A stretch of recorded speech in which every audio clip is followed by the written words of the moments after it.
आम्ही जनतेपासून आमचं काही अंतर लांब नाही. आम्ही रोजच जनतेमध्ये आहोत, रोजच वेगवेगळ्या आंदोलनामध्ये आहोत, लोकांबरोबर आहोत. आमचा उमेदवार जरी त्या ठिकाणी डिक्लेअर उशिरा जरी झालेला असला तरी महाविकास आघाडी म्हणून, शिवसेना म्हणून आम्ही या जिल्ह्यामध्ये, या मतदारसंघामध्ये सातत्यानं कार्यरत आहोत.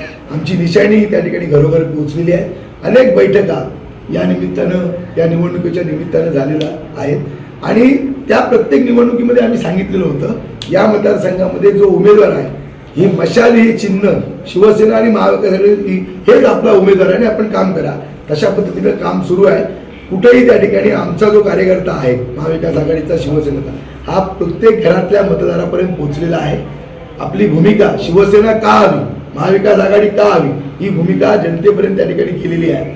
अनेक बैठका, मी तर सांगतो की मॅरेथॉन बैठका आमच्या झालेल्या आहेत. कणकवली तालुक्याच्या असतील, वैभववाडी तालुक्याच्या असतील, देवगड तालुक्याच्या असतील आणि आम्ही विभागवाईज सुद्धा बैठका घेतलेल्या आहेत. त्यामुळे कोण उमेदवार याचा आमचा काही संबंध नाही किंवा प्रचाराची आघाडी ह्याचा काही विषय नाही. आम्ही रोजच जनतेबरोबर, रोजच आमचा प्रचार सुरू आहे.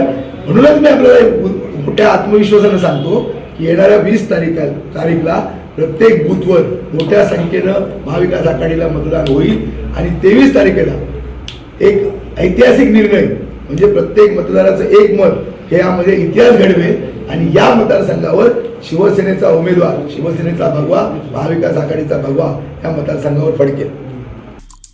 आमचे दिवसभरातले सर्व अपडेट्स, ताज्या घडामोडी आणि थेट लाईव्ह पाहण्यासाठी सबस्क्राईब करा, लाईक करा कोकणचं नंबर 1 महा चॅनल कोकण 7 लाईव्हचं YouTube चॅनल.